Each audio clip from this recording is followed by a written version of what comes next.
News, आपलं कराड, आपला आवाज। नमस्कार, हे आहे केएमएस चॅनल आणि आपण पाहताय केएमएस न्यूज। पाहूयात काही ठळक घडामोडी। केएमएस न्यूज, आपलं कराड, आपला आवाज। चिरंजीव भूषण सागर आमले याच्या दुर्दैवी मृत्यूस कारणीभूत ठरलेल्या नगरपालिका कर्मचारी तसेच ठेकेदार व संबंधित अधिकाऱ्यावर कडक कारवाई करावी या मागणीसाठी शिवप्रतिष्ठान हिंदुस्थान व नागरिकांनी कराड नगरपालिकेवर धडक मोर्चा काढला होता। 8 सप्टेंबर रोजी मंगळवार पेठ कराड येथे करडे पीर बाजूस असणाऱ्या रस्त्यावर नगर परिषद कराड यांच्या मालकीच्या कचरा गोळा करणाऱ्या गाडीच्या चालक आणि त्याचा सहकारी यांच्या बेजबाबदारपणामुळे तेथे खेळत असणाऱ्या अवघ्या 9 वर्षाच्या भूषण सागर आमले याचे दुर्दैवी निधन झाले। या ठिकाणी असणाऱ्या रस्त्यावर चुकीच्या पद्धतीने कचरा गाडी मागे घेताना गाडीचा धक्का लागून त्याच्या चाकाखाली येऊन सदरची दुर्दैवी घटना घडली होती।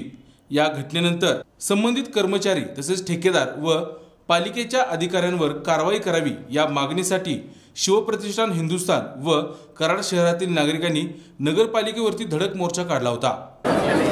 भूषण सागर आमले याचा कचरा गाडीखाली दुर्दैवी मृत्यू झाला किंवा हा मृत्यू नाही तर ते जाणून बुजून खून गेल्यागतच झालं। त्या कचरा गाडीवरील ड्रायव्हर कानात कॉड घालून होते, जो हेल्पर होता किन्नर म्हणून असतो तो पण कानात कॉड घालून होता। गाडी रिव्हर्स गेअर आहे तोपर्यंत त्या गाडीचा किन्नर त्या ड्रायव्हरला डायरेक्शन देत मागं पाहिजे गाडीच्या। दोघं पण गाडीमध्ये होती, अक्षरशः त्या लहान मुलाला चिरडून गाडी ती मागं रिव्हर्स घेतली, त्या मुलाचा दुर्दैवी मृत्यू झाला। या घटनेला कराड नगरपालिकेतील ठेकेदार किंवा कचरा गाडीचा ड्रायव्हर किन्नर जसे जबाबदार आहेत तसे त्यांची जबाबदारी घेणार आहेत। जबाबदार अधिकारी म्हणून आपल्या नगरपालिकेचे सीओ यशवंत डांगे हे पण जबाबदार आहेत। त्यांचं जे काम चाललं आहे ते प्रमोशनसाठी चाललं आहे, त्यांना बाकीच्या गोष्टीशी काही घेणं देणं नाही। एक सामाजिक जाणीवेतून त्यांना नागरिकांची मदत पाहिजे, स्वच्छ सर्वेक्षणमध्ये नागरिकांना बोलवतात, पण ती जशी सामाजिक भावनेतनं नागरिकांना बोलवता तशी तुम्ही सामाजिक भावना का दाखवून नाही? आमले कुटुंबाला तुम्ही एक दिवस जाऊन भेटला तर या 4 दिवसात तुम्ही चावडी चौकात मोबाईल बघत बसता, वेळ नाही, मला तुमच्या भानगडीतनं वेळ नाही या गोष्टींकडे बघायला। कराडामध्ये काय समस्या आहेत ह्यांच्या डोक्यात एकच असते, स्वच्छ सर्वेक्षणमध्ये नंबर मिळाला, आम्हाला वाटतं आमच्या गावचा नंबर आला पाहिजे, पण बाकीच्या बी समस्या आहेत, खड्डे 100 ठिकाणी पडले सगळ्या गावभर, त्याकडे लक्ष नाही आणि नंबर मिळाला पाहिजे आणि माझं प्रमोशन झालं। तर माझी मीडियातर्फे अशी विनंती आहे नगरसेवकांना की नगरसेवकांना त्रास झाला किंवा कर्मचाऱ्यांना त्रास झाला, 2 सीओची बदलीचा ठराव घेतला तर आता नागरिकांसाठी सगळ्या नगरसेवकांनी एक ठराव घ्या। नागरिकांना या सीओचं बोलणं एवढं उद्धट आहे। परवा माझी नगरसेवक संघटना आली होती, त्यांना आरुतुरू बोलले, तिथले काही कर्मचारी वयानं मोठे आहेत, त्यांना सुद्धा नावानिशी हाक मारणारे हे सीओ आहेत। तर नागरिक आवेजावं बोलत असताना सुद्धा नागरिकांना सुद्धा काही घटना अशा घडल्यात की आरुतुरू बोललेले, तर आम्ही तुम्हाला रिस्पेक्ट देतो, तुमची जबाबदारी नाही का नागरिकांना सन्मान द्यायची? सभापती मी कुठं आहे तर सगळे बेजबाबदार लोक आहेत, या सगळ्यांच्यावर कारवाई व्हावी आणि आम्ही या मुख्याधिकाऱ्यांची बदली झाल्याशिवाय हे आंदोलन थांबवणार नाही। या संदर्भात मला अजून एक बोलायचं आहे की भूषण आमलेचा मृत्यू झाल्यानंतर काही घटना अशा समजल्या नागरिकांकडून की महिला सकाळ सकाळी कचरा घंटा गाडीत टाकायला जातात, पुरुष कामाला गेलेले असतात किंवा व्यायामाला गेले असतात किंवा झोपलेले असतात, महिला विचित्र अवस्थेत असतात, गावावर असतात, काही साडीवर असतात, तर यातले ड्रायव्हर आरशामध्ये त्या महिलांचे झूम करून फोटो काढतात। असे काल काही प्रकार कानावर आले, त्यामुळं काही लोक हे असले घाणेरडे प्रकार नको म्हणून कचरा पिशवीमध्ये भरून रात्रीच्या वेळी कुठेतरी टाकून देतात। नागरिकांचा दोष नाही यात, ही नालायक माणसं जी गाडीवर नेमलेले आहेत त्यांचा सगळा दोष। या ठेकेदारांचं रेकॉर्ड मीडियानं तपासलं पाहिजे, बरोबर यांचं रेकॉर्ड आहे का अधूनमधून, तुम्हाला सुद्धा अधिकार आहे, तुम्ही पण एक जबाबदार पर्सन आहात, तुम्ही या गोष्टी अधूनमधून तपासल्या पाहिजेत। बाबा त्या बरोबर घंटा गाडी व्यवस्थित काम करतात का, त्यांचा वेग काय आहे यावर तुम्ही वॉच ठेवला तरी भरपूर अंकुश राहिले या मुजोर शासनावर।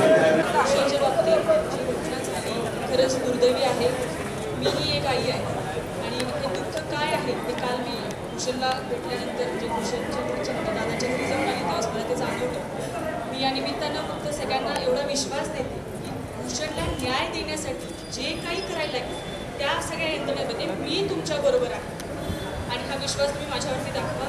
यामध्ये कोणालाही पाठीशी घातलं जाणार नाही याची मी तुम्हाला शब्द देते आणि या सगळ्या यंत्रणेने मी तुमच्याबरोबर आहे. आलेला आहे पोलीस ठाण्याकडे. त्याच्या अनुषंगानं आम्ही एक सागर भवना म्हणजे त्यांच्या शिवप्रतिष्ठानच्या संघटनेचे कार्यकर्ते जे केदार डोईफळे वगैरे आहेत ते सगळ्यांच्या ह्याच्यावरचं एक समजपत्र आम्ही दिलंय. आणि जी तुमची आता मागणी आहे ती सगळी आम्ही झेरॉक्स कॉप्या वगैरे आम्ही त्याला 2-3 दिवसाचा वेळ दिला होता, कारण झेरॉक्स सर्टिफाईड कॉपीज द्यायला वेळ लागतो. आणि सध्या बंदोबस्तात आम्ही व्यस्त असल्यामुळं गणेशाचं काल पण आम्ही व्यस्त होतो, म्हणजे सारखं काम चालू आहे. तर ते आम्ही 2-3 दिवसात त्यांची कागदपत्र झाली की चौकशी पूर्ण करून योग्य कारवाई करू असं सांगितलंय. KMS न्यूज, आपलं कराड, आपला आवाज. नामदार डॉक्टर अतुल भोसले यांच्या माध्यमातून कराड दक्षिण मतदारसंघात झालेल्या विकास कामांचा आढावा घेणारे विकासाचे अतुल पर्व या पुस्तकाचे प्रकाशन नामदार शेखर चरेगावकर यांच्या हस्ते विनोदराव चव्हाण सभागृह इथं संपन्न झालं. भारतीय जनता पार्टीचे नेते आणि श्री विठ्ठल रुक्मिणी मंदिरे देवस्थान समितीचे अध्यक्ष नामदार डॉक्टर अतुल भोसले यांच्या माध्यमातून कराड दक्षिण मतदारसंघात झालेल्या विविध विकास कार्यांचा आढावा घेणाऱ्या विकासाचे अतुल पर्व या पुस्तिकेचे प्रकाशन महाराष्ट्र राज्य सहकार परिषदेचे अध्यक्ष नामदार शेखर चरेगावकर यांच्या हस्ते विनोदराव चव्हाण सभागृहात संपन्न झाले. यावेळी कराडचे उपनगराध्यक्ष जयवंत पाटील, नगरसेविका विद्या पावसकर, शेतीमित्र अशोकराव थोरात, भाजपचे शहराध्यक्ष एकनाथ बागडी, तालुकाध्यक्ष हर्षवर्धन मोहिते, रामकृष्ण वेताळ आदी मान्यवरांची उपस्थिती होती. सगळ्या सरकारचा एक आढावा घेण्याच्या बाबतीमधलं जाणकारांनी ज्या वेळेला काम केलं त्यावेळेला जागतिक स्तरावर काम करणाऱ्या जाणकारांनी सुद्धा एक गोष्ट मान्य केली. भारत देश आजपर्यंत जो होता आणि भारत देश आज जो मोदीजींच्या नेतृत्वाखाली आहे याच्यामध्ये भारत देश हा जागतिक स्तरावर स्वतःची वेगळी ओळख मोदीजींच्या कार्यकर्तृत्वाने मिळवायला लागली. काही लोकांनी आता जे चाललेलं आहे इथं काँग्रेसच्या काही कार्यकर्त्यांचं की रडायचं सास पैशाचा सत्तेचा गैरवापर केला. अरे तुमचे काय हात बांधले होते का? तुमची सत्ता होती तेव्हा तुम्ही काय करत होता? मागच्या वेळेला राजकीय कार्यकर्ते कमी होते भाऊ यांच्याकडे पोलीसच काम यांचं जास्त करत होते. यांचे पोलीस इतके काम जोरात करत होते की पोलीस संरक्षणामध्ये सगळ्या गोष्टी चालल्या. आता चटके लागायला लागले. आता कळेना झाले काय करायचं कसं करायचं. पण आता माणसं एवढी फुटायला लागली की कधी कोण फुटेल याचा नेम नाही. ज्या वेळेला एका पत्रकाराने बातमी दिली की काँग्रेसचा एक बडा नेता आता भारतीय जनता पक्षाच्या संपर्कात, त्यावेळेला ह्या पट्ट्यांनी एकमेकाला फोन चालू केले की तू गेला नाहीस ना, मी गेलो नाही ना, आणि काही झालं नाही. त्यांना कळेना की फुटतंय कोण, म्हणजे ह्यांचा इतका विश्वास आहे एकमेकावर. पण मुळात यांची पार्टी म्हणजे सगळे असे ठेकेदारांचीच पार्टी होती की काहीतरी मिळते म्हणून यांची पार्टी. ह्यांना काही प्रेम नव्हतं, आपल्या नेत्याविषयी नव्हतं, समाजाविषयी नव्हतं आणि पार्टीविषयी नव्हतं. त्यामुळे यांची फुटायला लागली पार्टी. गावोगावचे लोक फुटायला लागले. मुळातच स्वार्थासाठी एकत्र आले होते. काहीतरी स्वप्न त्यांना दाखवलं की आता आमचे मुख्यमंत्री आहेत, परत पण आमचे मुख्यमंत्री होती. ह्यांच्या कार्यकर्तृत्वाने काँग्रेस निस्तानाभूत झाली. इतकी निस्तानाभूत झाली की देशामध्ये असं एक राज्य आहे महाराष्ट्रासारखं जिथं एकेकाळी काँग्रेसचा बालेकिल्ला होता, तिथं 48 पैकी 1 जागा ह्यांनी आणली. ते पण यांचं मटेरियल नाही, तिकडनं शिवसेनेतनं आलं. तो माल पण त्यांचा शिवसेनेचा माल आला. ह्यांचं नाहीच काय, ह्यांचं 0-0. तर आज आपल्या तालुक्यातली बघतायत परिस्थिती काय झाली.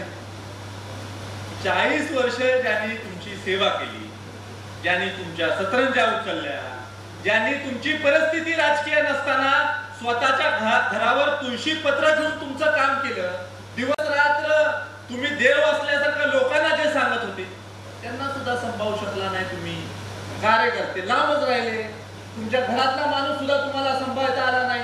आम्ही सत्तेमध्ये असू नसतो पण आम्ही आमचा कार्यकर्ता उघड्यावर पडू दिला नाही. नसू दे आमच्याकडे सत्ता. आणि त्यामुळं जनतेशी संपर्क नाही, लोकांशी संपर्क नाही.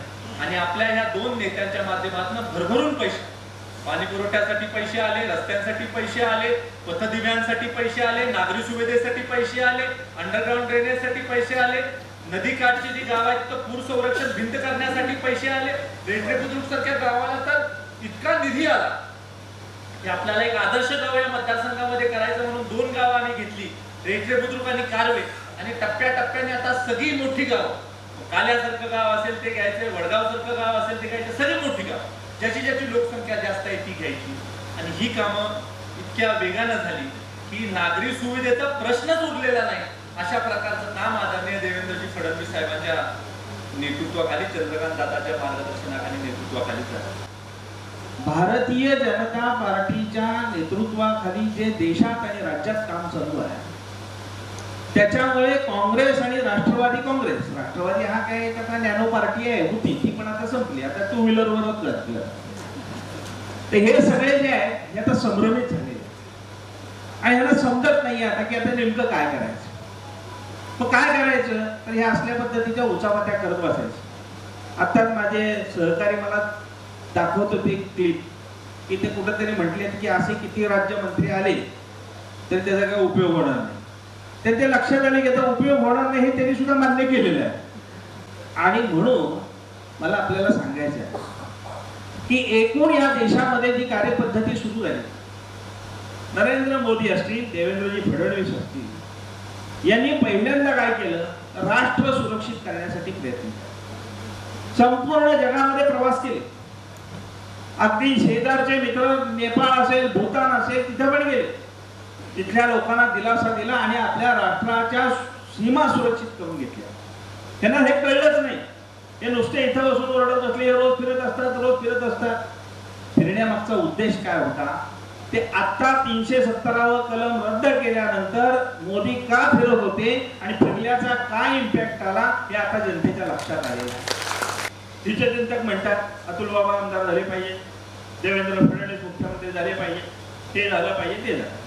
आणि सक्रिय कार्यकर्ता काय, तर सक्रिय कार्यकर्ता म्हणजे अतुल बाबा आमदार होईपर्यंत सतत रात्रंदिवस काम करणं हे हितचिंतकाचं लक्ष आहे, हे सक्रिय कार्यकर्त्याचं लक्ष आहे. आणि म्हणून आपल्याला आता केवळ भारतीय जनता पार्टीचे हितचिंतक होता कामा नये तर सक्रिय कार्यकर्ते बनलो पाहिजे. एक लक्षात घ्या, कराड शहराची संपूर्ण जबाबदारी जयवंतदादाने आम्ही घेतोय, काही चिंता करू नका.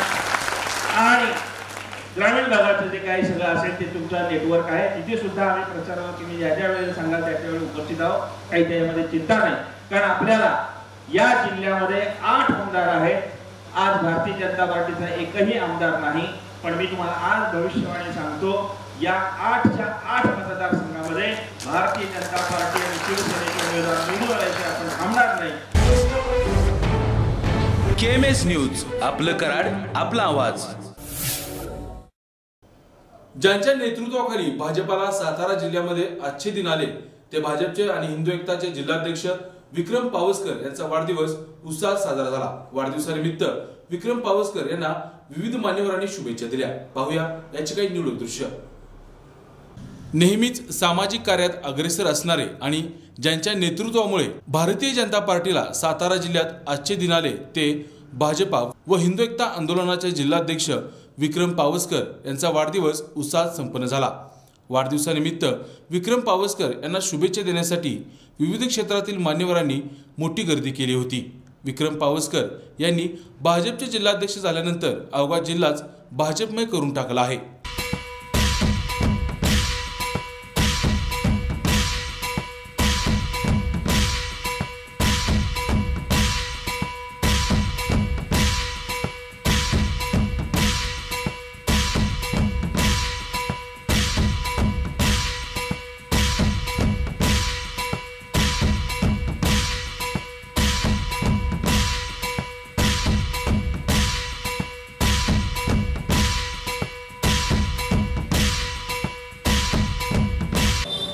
पाल जिल्हा परिषद गटामध्ये मी समाजकारण राजकारण करत असताना आणि भारतीय जनता पार्टीमध्ये प्रवेश केल्यानंतर आज मी सांगू इच्छितो की माननीय विक्रमबाबा पावसकर यांच्या नेतृत्वाचे जिल्हाध्यक्ष असून त्यांच्या नेतृत्वाखाली काम करताना अतिशय आनंद होतो. आणि विक्रमबाबा पावसकर हे जिल्हाध्यक्ष अतिशय धडाडीचे कार्यकर्ते. आम्हाला आमच्या सामाजिक राजकीय वाटचालीमध्ये यांचं फार मोठं योगदान असतं. मी 5 जिल्हा परिषद गटातर्फे लाख लाख शुभेच्छा देतो आणि थांबतो. जय हिंद. मी सुरेश व्यंकट निंबाळकर, भारतीय जनता पार्टी फलटण सरचिटणीस. गेली 6 वर्ष झाले मी आपल्या सातारा जिल्ह्याचे लाडके नेते आणि आमचे सर्वस्व विक्रमजी पावसकर यांच्या वाढदिवसानिमित्त मी आमच्या फलटण तालुक्याच्या वतीने मी त्यांना खूप खूप शुभेच्छा देतो. भाजपाचे जिल्हाध्यक्ष हिंदू एकता आंदोलनचे नेते आदरणीय विक्रमजी पावसकर यांचा आज वाढदिवस. पावसकरांनी आपल्या आतापर्यंतच्या आयुष्यामध्ये समाजासाठी संघटनेसाठी फार मोठं योगदान दिलेलं आहे आणि अडीअडचणीच्या काळामध्ये ते नडलेल्या रंजलेल्या गाजलेल्या लोकांच्या पाठीमागं ठामपणे उभं राहिले. अशा व्यक्तिमत्वास माझ्या कुटुंबाच्या वतीनं माझ्या कराड उत्तर विधानसभा मतदारसंघातील तमाम जनतेच्या वतीनं त्यांना वाढदिवसाच्या हार्दिक शुभेच्छा.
सन्मान्य जिल्हाध्यक्ष विक्रमजी पावसकर यांचा वाढदिवस. गेली 4 वर्ष अध्यक्षांनी या जिल्ह्यामध्ये भारतीय जनता पार्टीचं झंझावत नेतृत्व जिल्हाध्यक्षाच्या माध्यमातून केलेलं आहे आणि सातारा जिल्ह्यामध्ये जो राष्ट्रवादी आणि काँग्रेसचा बालेकिल्ला होता त्या बालेकिल्ल्याला छेद करण्याचं काम सन्मान्य जिल्हाध्यक्ष पावसकर साहेबांच्या माध्यमातून झालेलं आहे. आणि आज त्यांचा 10 सप्टेंबरला वाढदिवस साजरा होतोय. या वाढदिवसाच्या निमित्तानं मी सातारा जिल्ह्याच्या भारतीय जनता पार्टीच्या वतीनं मी माझ्या वैयक्तिक कुटुंबाच्या वतीनं वाढदिवसाच्या खूप खूप शुभेच्छा देतो. भारतीय जनता पार्टीचे जिल्हाध्यक्ष माननीय विक्रमजी पावसकर यांचा आज जन्मदिवस आहे. खऱ्या अर्थानं गेली 4 वर्ष सातारा जिल्ह्यामध्ये कमळ फुलवण्याचं चांगल्या पद्धतीनं काम आमच्या जिल्हाध्यक्षांनी केलेलं आहे. आमच्या भारतीय जनता पार्टीकडून देखील त्यांच्यावरती अशीच चांगली जबाबदारी मिळो, याशिवाय येत्या काळामध्ये जिल्हाध्यक्ष म्हणून तेच राहतील तर आमच्या दृष्टीनं खूप चांगलं होईल. धन्यवाद. त्यांना खूप खूप वाढदिवसाच्या शुभेच्छा. आजच्या या दादांच्या वाढदिवसानिमित्त राजकीय सामाजिक व्यावसायिक ओळख असलेले आपल्या सर्वांचे लाडके नेते जिल्हाध्यक्ष सातारा जिल्हाध्यक्षाचे विक्रम पावसकर दादा या निमित्तानं आता वाढदिवसाच्या निमित्तानं आम्ही सगळे एकत्र जमलेलो आहोत. तर त्यांच्या पुढील वाटचालीसाठी आम्ही भरघोस त्यांना शुभेच्छा देतो.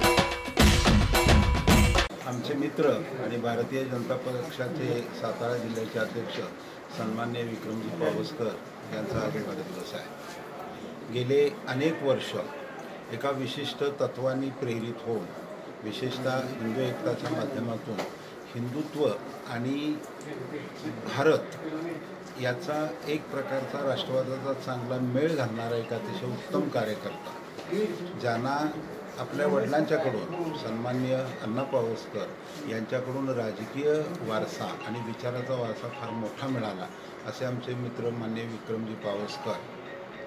आज मला त्यांना वाढदिवसात शुभेच्छा देताना अतिशय आनंद वाटला, कारण आज देशामध्ये जर पाहिलं तर सर्वत्र भाजपचं राज्य आहे, महाराष्ट्रामध्ये ते राज्य आहे आणि आता जिल्हासुद्धा भाजपमय होत गेलेला आहे आणि याच्यामध्ये भाजपच्या विचार प्रणालीचा प्रसार करण्यामध्ये माननीय विक्रमजी पावसकर यांचा सिंहाचा वाटा आहे, फार मोठा वाटा आहे. कुठलीही सत्ता नव्हती, भाजपची लोक कुचेष्टा करत होते, त्यावेळेला भाजपची बांधणी करण्यामध्ये या मंडळींचा फार मोठा सहभाग त्याच्यामध्ये आहे आणि म्हणून मी आज या वाढदिवसाच्या निमित्ताने त्यांना शुभेच्छा देतो की माननीय विक्रमजी पावसकर यांनी भविष्यकाळामध्ये अशीच आपली विचारधारा कायम ठेवून तरुणांचा एक मजबूत गट तयार करून एक वैचारिक पायावर उभा राहणारा, राष्ट्रभक्तीनं प्रेरित झालेला आणि सर्वांना बरोबर घेऊन जाणारा असा कार्यकर्ता त्यांनी घडवत राहावं आणि स्वतःही सत्तेमध्ये जावं आणि सत्तेच्या माध्यमातून समाज परिवर्तन त्यांना करण्याचा योग मिळावा,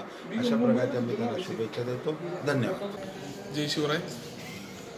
हिंदू एकता आंदोलन व भारतीय जनता पार्टीची सातारा जिल्ह्याचे अध्यक्ष, कट्टर हिंदुत्ववादी नेते, महाराष्ट्रातली, पश्चिम महाराष्ट्रातली सगळ्यात मोठी शिवजयंती ज्यांच्या मार्गदर्शनाला खाली चालते असे माननीय विक्रमदादा पावसकर यांना वाढदिवसाच्या आबाळभर भगव्या शुभेच्छा. त्यांना येणारं आयुष्य सुखसमृद्धी, भरभराटीचं, चैतन्य संपन्न, आनंददायी, फुलदायी जावो आणि त्यांच्या सर्व मनोकामना पूर्ण होत हीच इच्छा व्यक्त करतो. आणि विक्रमदादांनी जे आता सातारा जिल्ह्यात काम केलेलं आहे त्यामुळं संबंध महाराष्ट्रामध्ये एक वेगळीच, पक्षाची असेल संघटनेची असेल, दोन्हीकडे एक वेगळीच ठसा उमटवलेला आहे. त्यामुळं त्यांनी जे केलेलं काम आहे, योग संघटनात्मक काम असेल, ते उत्तम पद्धतीने चाललेलं आहे.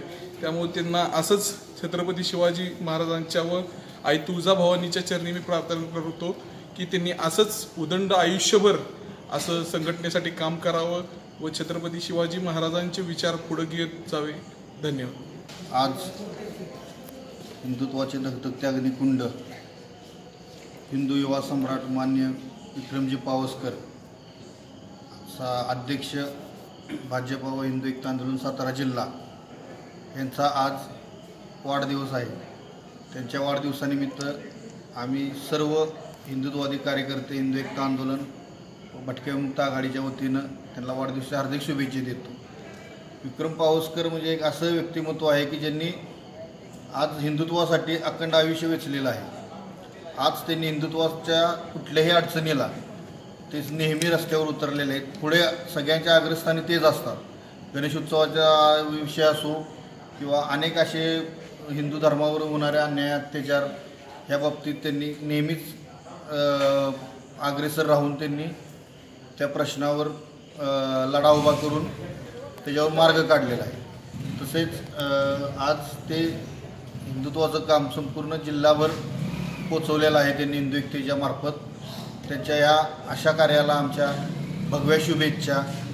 ईश्वरचरणी एवढीच प्रार्थना करतो की त्यांना दीर्घायुष्य लाभो, हीच आमची प्रार्थना आहे. आज आमचे नेते, जिल्ह्याचे नेते, भाजपाचे नेते माननीय श्री विक्रम पावसकर यांचा आज वाढदिवस आहे. खरं पाहायला गेलं तर गेली कित्येक वर्ष झालं आम्ही हिंदू एकताच्या माध्यमातून आम्ही विक्रम पावसकरांच्याबरोबर काम करतोय. अगदी भाजपाला इथं सातारा जिल्ह्यात कुठेही नसताना, अगदी कुठला आमदार नसताना, कुठलं एखादा जिल्हा परिषद सदस्य नसताना, एखादा ग्रामपंचायत सदस्य नसल्यापासून त्यांच्याबरोबर काम करतोय. आज जेणेकरून जिल्ह्यामध्ये आपण समस्त जिल्ह्यात ज्यांचं काम पाहतोय भाजपचं ज्या पद्धतीनं वाढले, तर खऱ्या अर्थानं त्यांचा सिंहाचा वाटा जर असेल तर माननीय विक्रम पावसकर यांचा आहे. आणि हिंदू एकताच्या माध्यमातून पश्चिम महाराष्ट्रातली सगळ्यात मोठी शिवजयंती असेल, दहीहंडी असेल, त्याचबरोबर हिंदू धर्मातील सण असतील, उत्सव असतील, त्यांना येणाऱ्या अडीअडचणी असतील, यासाठी आम्ही सगळे रात्रीच्या वेळेला सुद्धा आमच्याच एका कार्यकर्त्यानं फोन केल्यानंतर धावून जाणारे आमचे नेते आहेत. आणि अशाच यांचा आज वाढदिवस, त्या वाढदिवसानिमित्त एवढं सांगेन, आई तुळजाभवानी त्यांना उदंड आयुष्य देऊ, त्यांनाच हिंदू धर्माचं, पक्षाचं कार्य करण्यासाठी त्यांना ताकद देऊ, हीच आम्ही त्यांच्या आई तुळजाभवानीच्या चरणी प्रार्थना करतो. KMS न्यूज, आपलं कराड, आपला आवाज. आणि याचबरोबर आज इथंच थांबूया. वैविध्यपूर्ण घडामोडींसाठी पाहत राहा KMS न्यूज, आपलं कराड, आपला आवाज. नमस्कार.